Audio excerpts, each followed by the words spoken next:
జై గురుదేవ్. ఓం శ్రీ సాయిరామ్. అనంత ప్రేమ స్వరూపులారా, అసలు మానవుడికి సత్యం యొక్క అవసరమేమొచ్చింది? సత్యాన్వేషణ చేయవలసిన అవసరమేమిటి? భగవంతుడి కోసం తీవ్రమైనటువంటి పరిశోధన చేయవలసిన అవసరం ఏంటి? భగవంతుణ్ణి వెలికి తీయవలసినటువంటి అవసరం లేదు కదా. కానీ భగవంతుడి కోసం తీవ్రమైనటువంటి కసరత్తు జరిగింది కదా. ఆ కసరత్తు జరగటానికి మూల కారణం ఏమిటి? కొంచెం జాగ్రత్తగా విశ్లేషించండి. సమస్య ఉందంటే మనిషి దాన్ని ఎక్కువ కాలం భరించలేడు. శారీరక రుగ్మత ఉందంటే దాన్ని తొలగించుకోవటం కోసం విపరీతంగా ప్రయత్నిస్తూ ఉంటాడు. సమస్య వచ్చినప్పుడు కానీ, రుగ్మతలు సంభవించినప్పుడు కానీ వాటిని భరించలేక మనిషి ప్రత్యామ్నాయం కోసం విపరీతంగా ఆరాటపడుతూ ఉంటాడు. అటువంటి ఆరాటంలో ఒక భాగమే భగవంతుని వెలికి తీయటం. అయితే అతడు చేసింది ఏంటంటే బాహ్యముఖ ప్రయాణం. బయట ఉన్నటువంటి సృష్టిని అంతటిని కూడా, భౌతిక జగత్తుని అంతటిని కూడా భగవంతునిగా భావించాడు. అదే సమయంలో అంతరంగ మందలి భగవంతుడిని కూడా గుర్తించాడు. బయట ఉన్నది భగవంతుడే, లోపల ఉన్నది భగవంతుడే, అంతా భగవంతుని మయమే అనేటటువంటి భావనతోటి భగవంతుణ్ణి బహిర్గతం చేసి మానవాళికి భగవంతుని యొక్క అండదండల కోసం, ఆశీస్సుల కోసం వాళ్ళని ఆ మార్గం వైపుకు మళ్లించే ప్రయత్నం చేశాడు. ఒక రకంగా చెప్పాలంటే ఇది కూడా తాత్కాలికమే. అయితే విషయం ఏంటంటే, మానవుడు సత్యం కోసం కసరత్తు చేయవలసినటువంటి అవసరం ఏమిటి? సత్యం అనేది విశ్వమంతా వ్యాపించి ఉంది కదా. ఆ సత్యాన్ని బహిర్గతం చేయటం ద్వారా మానవుడు నేను కూడా భగవంతుడనే అనేటటువంటి అంశాన్ని ప్రాక్టికల్గా నిరూపించుకున్నాడు. ఇది ఒక రకంగా శుభపరిణామమే. అయితే అసలు విషయం ఏంటంటే, సత్యం ఎందుకు కనుమరుగైంది? అసత్యం ఎందుకు ప్రబలుతూ వచ్చింది? అసత్యం పెరిగినప్పుడే సమస్యలు పెరుగుతాయి, శారీరకంగా ఇబ్బందులు వస్తాయి. వాటిని భరించలేక మనిషి తొలగించుకోవటం కోసం విశ్వ ప్రయత్నం చేస్తూ ఉంటాడు. ఎందుకంటే ప్రతి జంతువు యొక్క, ప్రతి మానవుడి యొక్క ఆలోచన విధానం ఏమిటంటే ఎక్కువ కాలం బ్రతకాలి, ప్రశాంతంగా ఉండాలి, సంతృప్తిగా ఉండాలి, రిస్క్ పడకూడదు, చెమట పోయకూడదు, బట్ట నలగకూడదు. ఆ విధంగా మరణ భయం మనిషిని వెంటాడుతూ ఉండటం వల్ల ఆ మరణ భయం నుంచి బయటపడటం కోసం మనిషి విపరీతంగా తప్పిస్తూ ఉంటాడు, ఆరాటపడుతూ ఉంటాడు. ఎప్పుడైతే కోరుకున్న జీవితం ఒక రకంగా ఉండి కొనసాగించే జీవితం మరొక రకంగా ఉందో అప్పుడేమవుతుంది? అంతరంగంలో అసంతృప్తి ఉంటుంది, అశాంతి ఉంటుంది. ఆ అసంతృప్తిని, అశాంతిని తొలగించుకోవటం కోసమే కసరత్తు ప్రారంభిస్తాడు. ఆ కసరత్తులో ఒక భాగమే భగవంతుడిని బహిర్గతం చేయటం. భగవంతుడి యొక్క అండదండల ద్వారా, ఆశీస్సుల ద్వారా ఆనందాన్ని పొందాలి అనేటటువంటి భావనతోటి, ఆరోగ్యం కోసం, సమస్యల నుండి బయటపడటం కోసం, సంతృప్తికరమైన ప్రశాంతమైనటువంటి జీవితం కోసమే ఈ కసరత్తు మొత్తం జరిగింది. నేను ఎవరు, నేను ఎక్కడి నుండి వచ్చాను, ఈ చరాచర జగత్తు దేని నుండి ఆవిర్భవించింది, మరలా ఎందులో కలిసిపోతుంది, పుట్టుకకు ముందు జీవితం ఏమిటి, మరణం తర్వాత జీవితం ఏమిటి, మధ్యలో కొనసాగుతున్నటువంటి ఈ మాయ నాటకం ఏమిటి అనే దాని గురించి లోతైనటువంటి కసరత్తు చేసి తాను చేసినటువంటి పొరపాటును సరిదిద్దుకొని జీవితాన్ని ఆనందమయం చేసుకోవటం కోసమే ఈ ఆధ్యాత్మిక మార్గం అంతా బహిర్గతమైంది. అసలు మూలం ఏంటంటే మనిషి ఎందుకు అసత్యం వైపుకి వెళ్ళాడు అనేది మనం ఆలోచించవలసినటువంటి అంశం. అక్కడ ఉన్నది సత్యమే కదా, ఉన్నది భగవంతుడే కదా, ఉన్నది పరమాత్మే కదా, ఉన్నది పరబ్రహ్మమే కదా. ఉన్నదానిని పోగొట్టుకోవటం ఎందుకు, మరలా దానికోసం ప్రయత్నం చేయటం ఎందుకు? ఆలోచించండి. ఉన్నది సత్యమే అయినప్పుడు సత్యాన్ని ఎందుకు పోగొట్టుకోవాలి? అసత్యాన్ని ఎందుకు పెంచుకోవాలి? అసత్యాన్ని పెంచుకొని దాన్ని భరించలేక మరలా సత్యం కోసం ఎందుకు ఆరాటపడాలి? ఇటువంటివన్నీ కూడా లోతైనటువంటి చిక్కు ప్రశ్నలు. వీటికి శాస్త్రయుక్తమైనటువంటి సమాధానం లభించిందనుకోండి, సత్యదర్శనమైనట్లే. శాస్త్రయుక్తమైనటువంటి సమాధానం లభించలేదనుకోండి, మనిషి అసత్యంలో ఉన్నట్లే. విశ్వం అంతా కూడా శుద్ధ చైతన్యమయం అంటున్నాం, భగవంతుని మయం అంటున్నాం, సత్యమయం అంటున్నాం, పరబ్రహ్మమయం అంటున్నాం, పరమాత్మమయం అంటున్నాం. అంతా భగవంతుని మయమే అని అది నిరూపించబడింది కూడా. అయితే ఎప్పుడు నిరూపించబడింది? సమస్య వచ్చినప్పుడు నిరూపించబడింది. శారీరక రుగ్మతలు పెరగటం ద్వారా నిరూపించబడింది. మనం అందరం తెలుసుకోవలసినటువంటి నగ్న సత్యం ఏమిటంటే, అసలు సమస్యలు ఎందుకు వచ్చాయి, శారీరక రుగ్మతలు ఎందుకు సంభవించాయి, అందుకు మూల కారణం ఏంటి? బాహ్య ప్రపంచమా లేక అంతరంగమా? పశువులకు, పక్షులకు, కుక్కలకు, నక్కలకు, ఇతర ప్రాణికోటికి లేనటువంటి సమస్యలు, రుగ్మతలు ఒక మానవ జాతికి ఎందుకు వచ్చాయి? దాని గురించి ఆలోచించాలి. ఇక్కడ ఒకవైపు సత్యం ఉంది, మరొక వైపు మాయ ఉంది. మాయ ఉన్నప్పుడు సత్యం బహిర్గతం కాదు. సత్యం బహిర్గతం కావాలంటే తప్పనిసరిగా మాయ తొలగిపోవాలి. అసలు విషయం ఏంటంటే, విశ్వం మొత్తంలో భూమండలం ప్రత్యేకంగా ఉంది. విశ్వం అంతటిలో మానవుడు నివసించేటటువంటి భూమండలం ఒక్కటే ప్రత్యేకంగా ఉంది. అది పరిపూర్ణంగా ఉంది. పంచభూతాలన్నీ సమనిష్పత్తిలో ఉన్నాయి. అది స్వతంత్ర ప్రతిపత్తితో ఉంది. భూమండలం విశ్వం నుండి వేరైంది, స్వతంత్ర ప్రతిపత్తితో కొనసాగుతుంది. భూమండలం వాతావరణంగా రూపాంతరం చెందింది. ఆ వాతావరణంలో నిరంతరం పరిణామం జరుగుతూ ఉంటుంది. ఆ పరిణామంలో ఒక భాగమే పంచభూతాలు, వృక్షాలు, జంతువులు, మానవులు. కాబట్టి పరిణామం నిరంతరం జరుగుతూ ఉంది.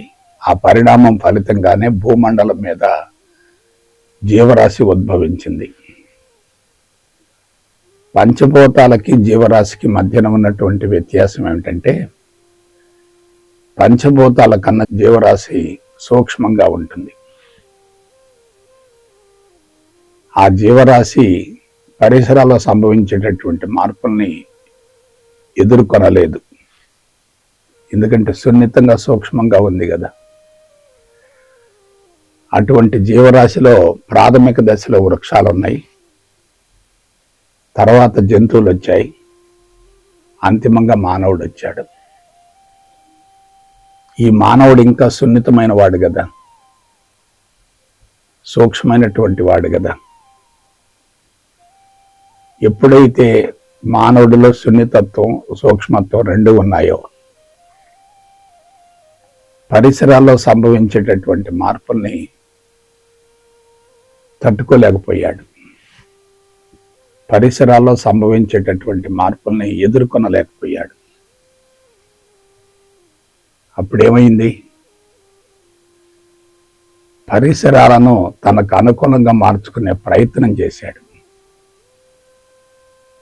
ఆటవికంగా ఉన్నప్పుడు, అనాగరికంగా ఉన్నప్పుడు, జంతు ప్రవృత్తితో ఉన్నప్పుడు మానవుడికి ఎటువంటి సమస్యలు లేవు, ఎటువంటి జబ్బులు కూడా లేవు. 120 సంవత్సరాలు ఆరోగ్యంగా జీవించినట్లుగా మనకు రుజువులు, ఆధారాలు ఉన్నాయి. అయితే మానవుడు చేసినటువంటి ఒక పెద్ద పొరపాటు ఏంటంటే,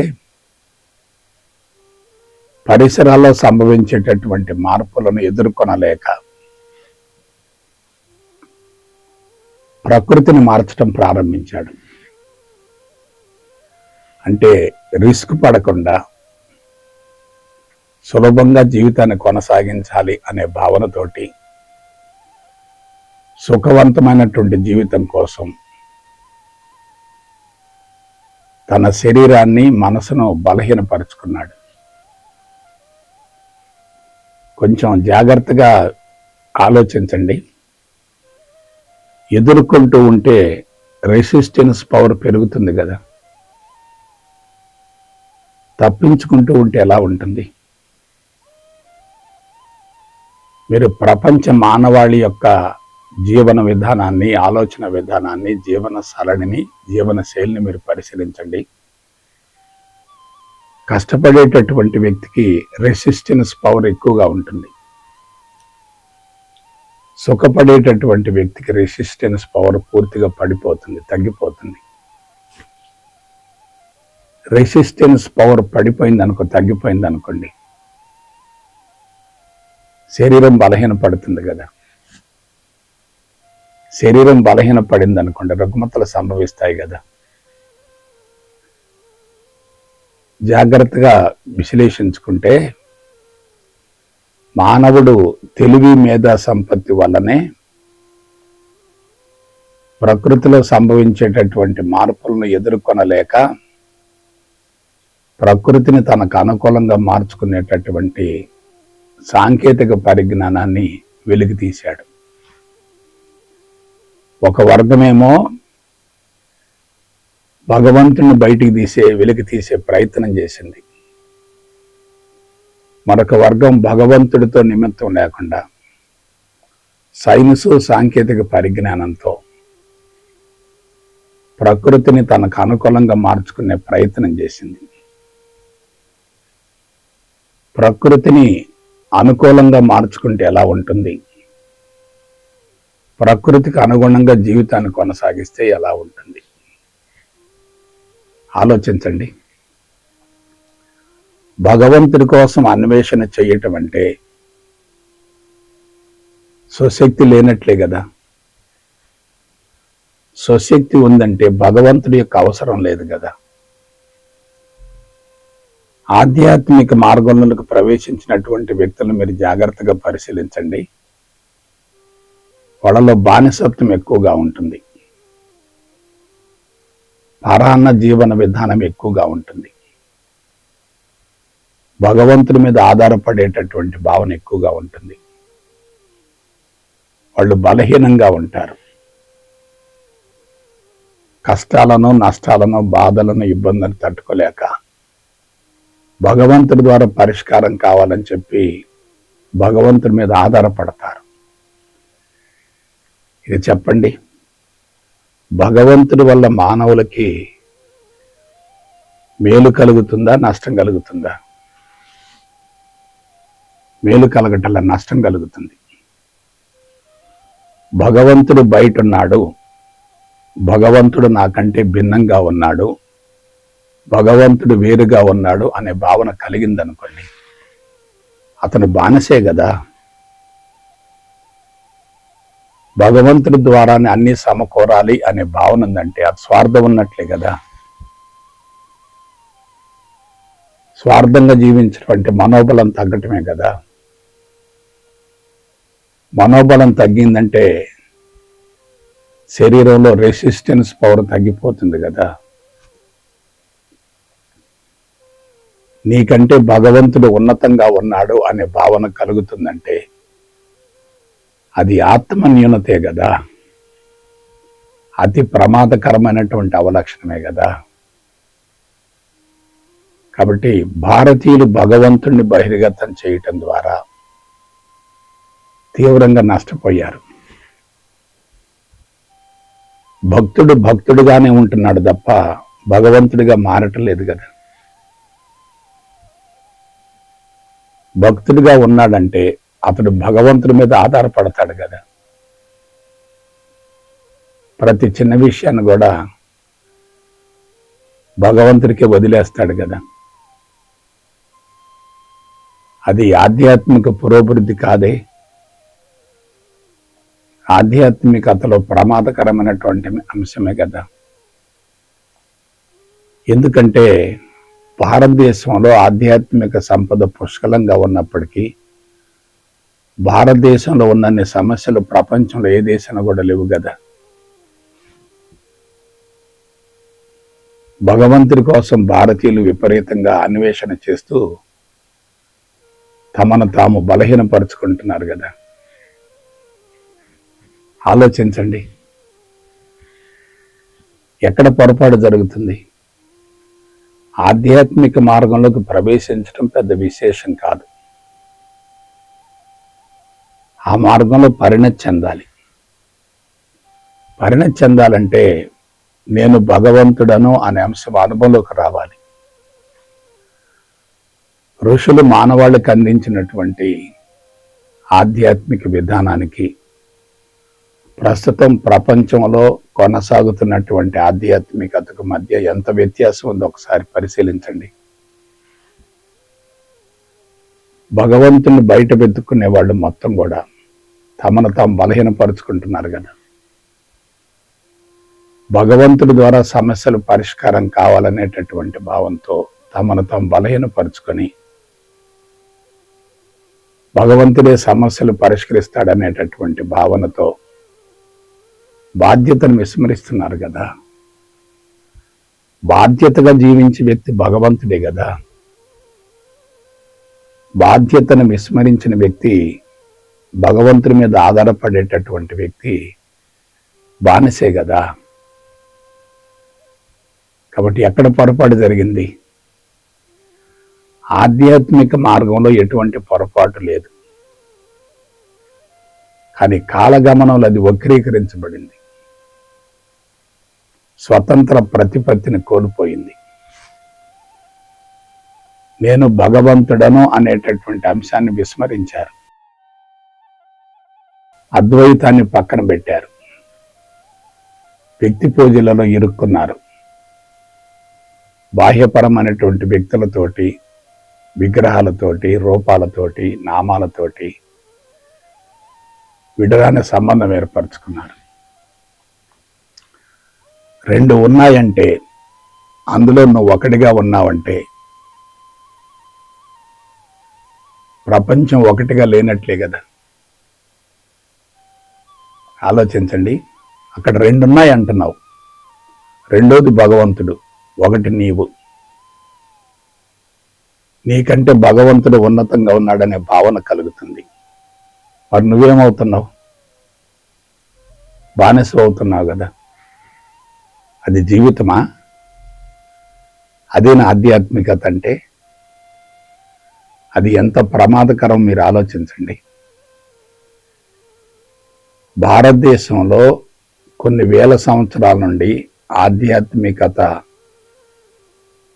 అందుబాటులో ఉన్నప్పటికీ భారతదేశం ఇంకా బలహీనంగా ఉందంటే ఇతర దేశాల కంటే వెనుకంజలో ఉందంటే దానికి మూల కారణం ఆధ్యాత్మికతే కదా. భారతదేశం మీదకు దండెత్తి సంపదను కొల్లగొట్టుకుపోతూ ఉంటే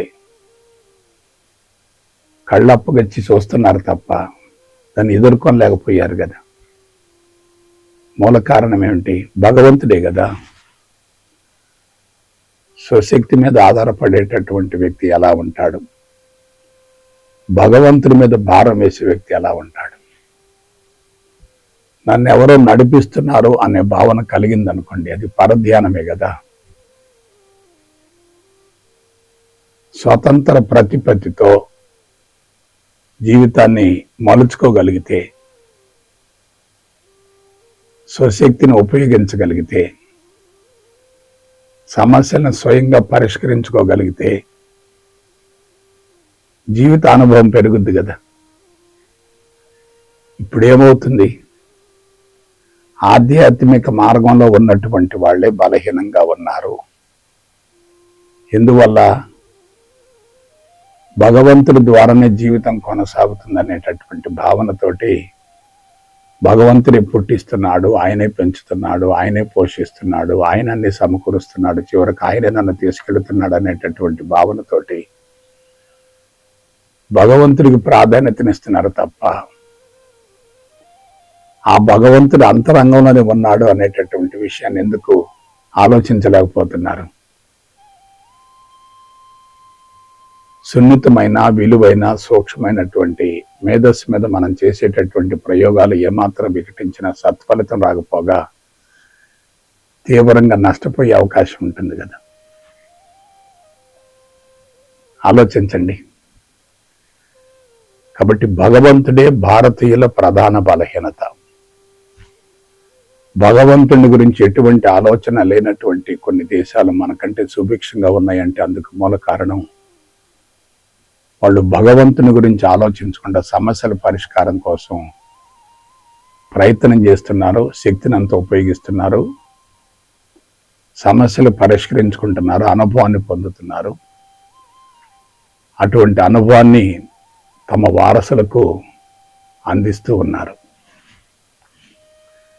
మరి భారతదేశ పరిస్థితి ఏమిటి? ఎందుకు బలహీనపడుతుంది? ప్రకృతిని పూజించమని ఋషులు చెప్పారు. ఇప్పుడు ప్రకృతిని అందరూ సర్వనాశనం చేస్తున్నారు కదా. ప్రకృతిని సర్వనాశనం చేయటం ఎందుకు? కన్న తల్లిని పూర్తిగా ధ్వంసం చేయటం ఎందుకు? మళ్ళా భగవంతుడి కోసం పూజలు చేయటం ఎందుకు? అశాస్త్రీయత ఉన్న చోట ఎంత ప్రమాదం జరుగుతుందో మీరు ఒకసారి ఆలోచించండి. కాబట్టి సత్యం యొక్క అవసరం ఏమొచ్చింది? అసత్యం ఎందుకు పెరుగుతుంది? నేను అనేది ఏమిటంటే, సత్యం కోసం అన్వేషణ చేయబోయే ముందు అసత్యం ఎందుకు తారాస్థాయికి చేరిందో దాని గురించి ఆలోచించండి. అసత్యం తొలగిపోయింది అనుకోండి, అక్కడ ఉన్నది సత్యమే కదా. ఇంకా దానికోసం ప్రయత్నం చేయటం ఎందుకు? వెలిగి తీయటం ఎందుకు? కసరత్తు చేయటం ఎందుకు? తీవ్రమైనటువంటి సాధన చేయటం ఎందుకు? అందువల్ల మనం సున్నితమైన, సూక్ష్మమైనటువంటి అంశాలను గురించి లోతుగా అధ్యయనం చేయకుండా గురుడిగా సాధన కొనసాగించడం వల్ల సత్ఫలితం రాకపోగా తీవ్రంగా నష్టపోయే అవకాశం ఉంది కదా. అందువల్ల ఆధ్యాత్మిక మార్గం చాలా ఉన్నతమైనది. ఆ మార్గంలో జీవించినటువంటి వ్యక్తులు సత్ఫలితాన్ని పొందారు. కాలగమనంలో అది వక్రీకరించబడింది. ఎందుకంటే సత్యాన్వేషణ కూడా చాలా ప్రమాదకరమైంది. అసత్యంలో జీవించే వ్యక్తి సత్యాన్వేషణ కోసం ప్రయత్నం చేయడు. అసత్యంగా జీవించేటటువంటి వ్యక్తి సర్దుబాటు ధోరణితో ఉంటాడు తప్ప కృషి చేయడు. విసుగు పడకుండా, చెమట పోయకుండా, బట్ట నలకుండా ఎలా జీవితాన్ని కొనసాగించాలో తెలుసుకొని తప్పించుకు తిరుగుతూ ఉంటాడు. కాబట్టి నా సలహా ఏమిటంటే, అసత్యాన్ని తొలగిస్తే అక్కడ ఉండేది సత్యమే కాబట్టి అసత్యానికి మూల కారణాన్ని గురించి తెలుసుకొని మీ జీవితాలను చక్కదిద్దుకుంటారని మనస వాచ కర్మణ కోరుకుంటూ సెలవు తీసుకుంటా. జై గురుదేవ్, జై గురుదేవ్, జై గురుదేవ్.